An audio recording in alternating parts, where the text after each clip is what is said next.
it's no fun to talk about your death, but if you can talk about your death for a couple hours once every 10 years and make a plan, you're done. Then you don't have to think about it anymore. Welcome to another episode of Kiss My Assets. I am Rocky Peterson. I am Vice President of Investor Communications and Lead Designer here at Neighborhood Ventures. And we're here for part 2 with Josh Manwaring. And he's such a good fiduciary advisor. We heard a lot about his ideas on investing, about asset allocation, his overall ideas on what financial planning looks like, and it was really interesting.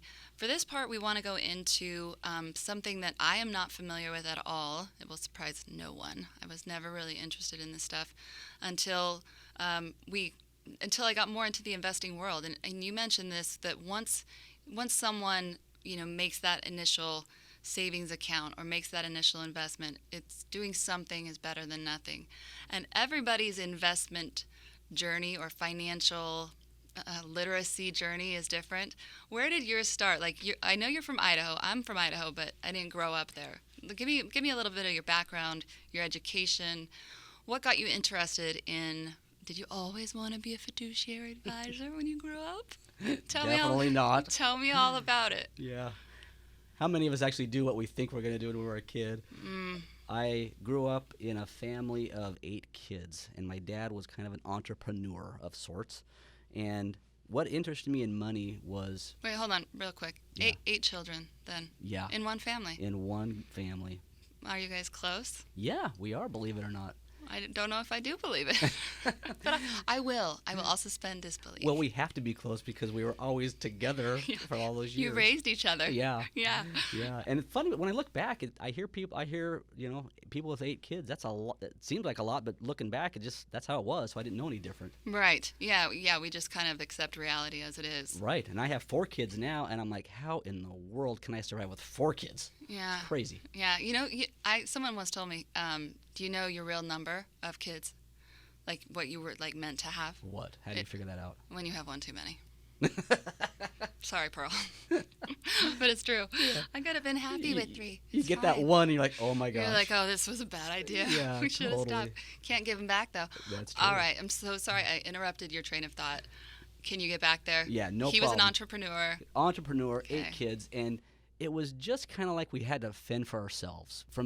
Checks out. When I was 10 years old, I had a job, I had income, I had to make money, and I really loved the idea of being independent and being able to kind of do my own thing and not have to rely on mom and dad and what they were doing with all the kids, because there was always stress about finances and trying to just pay the bills and have food on the table and do the sports. And I just learned early that, man, when I get into my career, I want to be able to teach people about some kind of money concepts, and it's just been a passion of mine, so I've loved to be in this business. And where did you go to school?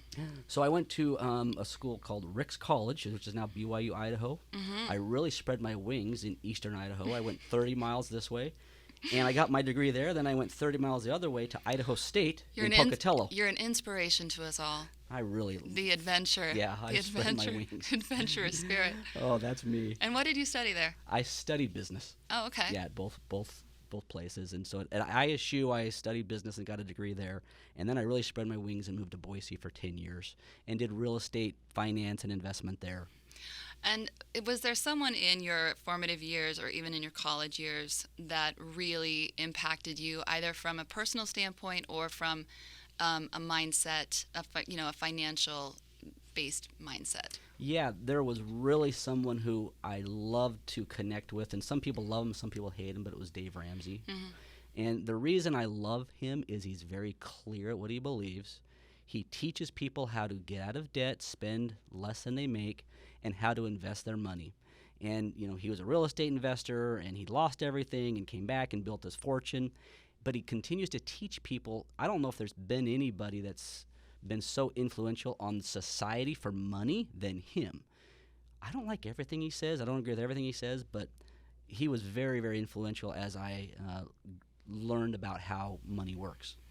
Yeah, I remember listening to one of his radio shows, and this woman called, and she was sure. you could just hear it in her voice. She was so sure that he was going to congratulate her and tell her how well she was doing, and she gave her, her story. Then comes the hammer. Oh my gosh, that guy is so savage. It was amazing. I was sat there like giggling the whole, like all the way on the freeway. I'm just like, he's tearing her apart. And then at the end, she was like, yeah, okay, I really appreciate you taking my call. I was like, she wished he hadn't taken her call. He definitely calls out truth, his truth. Yeah. And he's been helpful for a lot of people. Would you recommend for someone just starting on their financial journey or getting interested in this kind of stuff to start with him? Absolutely.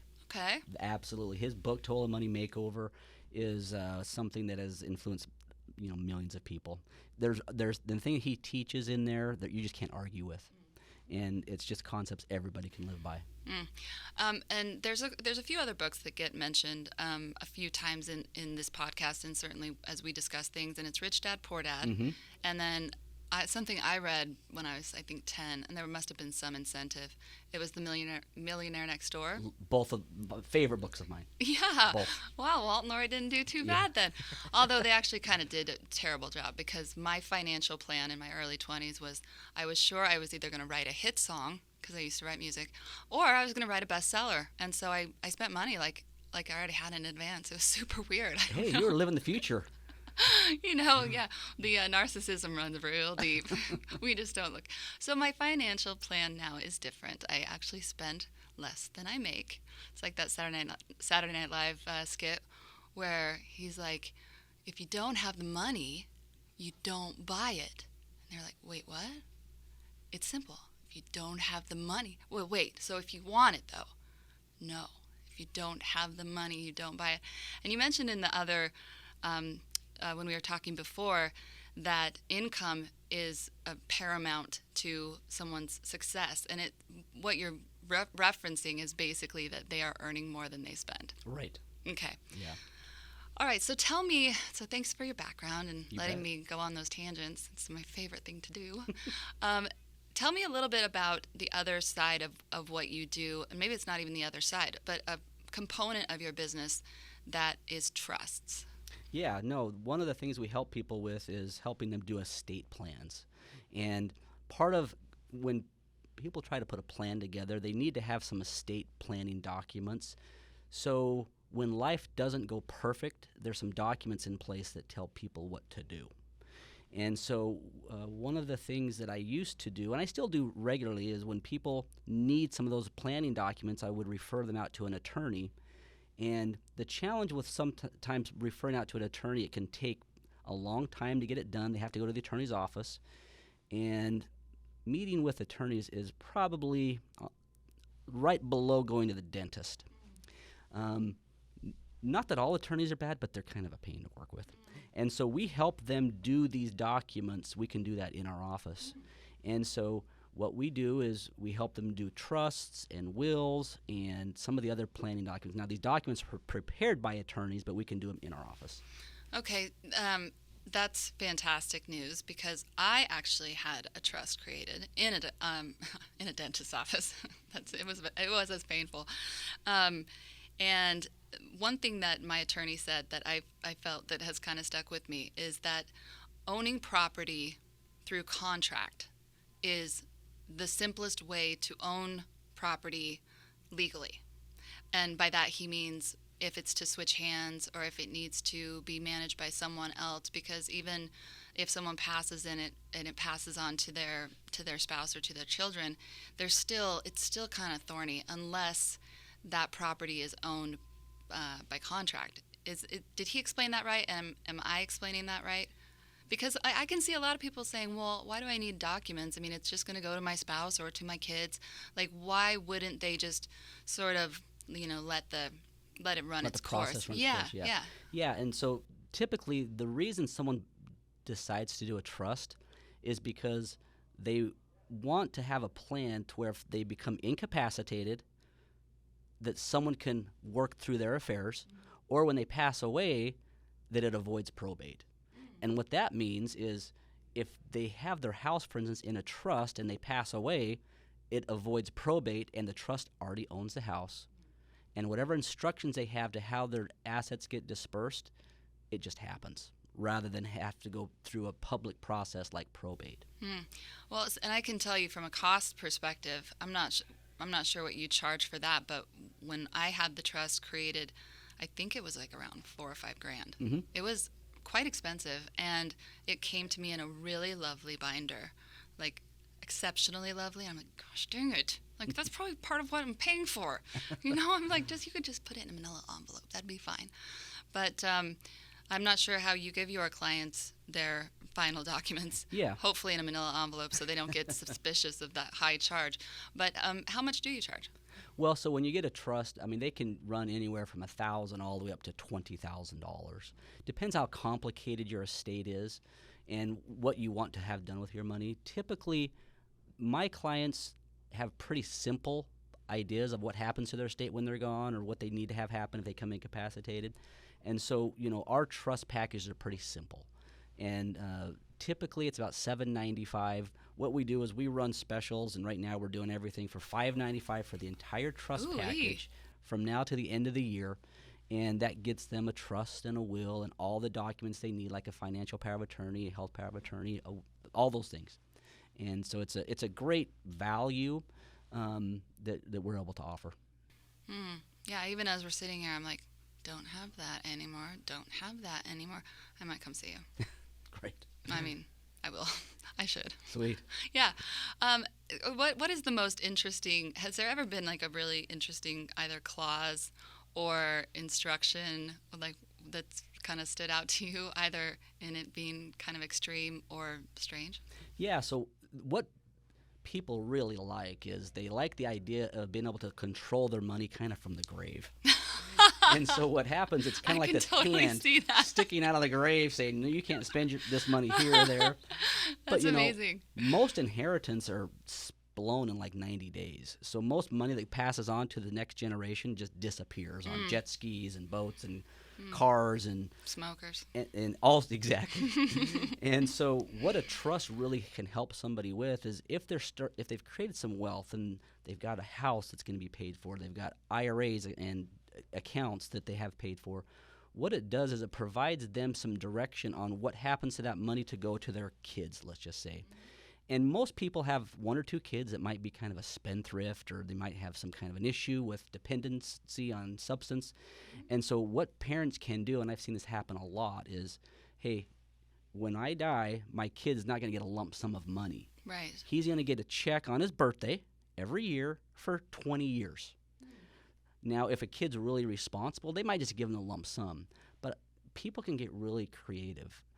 I've seen people say you have to have a degree from this particular school, or you have to do this kind of service for our church, or you have to live in a certain place, or you have, and it's like, ooh, that gets pretty restrictive. But people can do that. Do you actually make that face? No, I'm like, oh, okay. Oh, yeah, sounds normal. That's fine. Yeah. Yeah. And so the nice thing is they can control it. If they want to give some money to charities as well, we can list all of those things. And so it just gives people some idea that their money is not going to just basically get spread out between their kids. They're going to get it as a lump sum, and it's going to go through probate. It's going to cost thousands of dollars for it to happen, where the planning process can avoid those things. Well, and two, you mentioned that it's like, reaching in from the grave. But if you think about how deliberate someone has to be in order to build wealth, and how much care they have to take, not only with their money, but their lives, to make sure that there's nothing happen that basically detonates it. I think that it's reasonable for people to be able to take that same amount of care in how that money passes on, because they don't want it to be a detriment. They don't want it to be, they want it to be positive. They want it to continue to serve, the people that they cared about like it served them. Yeah, because you might have a child, if they were to receive a lump sum of several $100,000, that might do them more harm than good. And that's why that planning process, and it really just takes a couple hours. It's no fun to talk about your death, but if you can talk about your death for a couple hours once every 10 years and make a plan, you're done. You don't have to think about it anymore. Right. Well, especially for those people who do have a variety of investments in various places. I'm thinking about some of the darling investors that we met at the open house, and they are intrepid people, so they are going to have different things in different places, and if trying to put that all together when they're not around to tell everyone what to do with it, I can see that would be a problem. And so I feel like there's many people that listen to this that are investors of ours will kind of, at least for me, it did like kind of triggered something where it's like, yeah, I gotta make sure I have that paperwork in order. Yeah, if you're going to work and build those assets for years, you don't want them to be squandered by the judges and legal costs Hell when you're no. gone. You want that to go to your family, your beneficiaries. So do you do the trust aspect in conjunction with the fiduciary advisory, or do you? Two separate businesses. Oh, they're two separate businesses. Yep. Yeah. But there is some interplay. Sure. Just from the standpoint that we're talking about assets and where they go. Right. Right. Yeah. The fiduciary business is helping people with the investments and planning, and part of that will be things like a trust and a will package and those estate documents. So they're separate. So you provide that all in-house, or not in-house because it's two separate, but you provide the means All for under them. one roof. I love that. Right.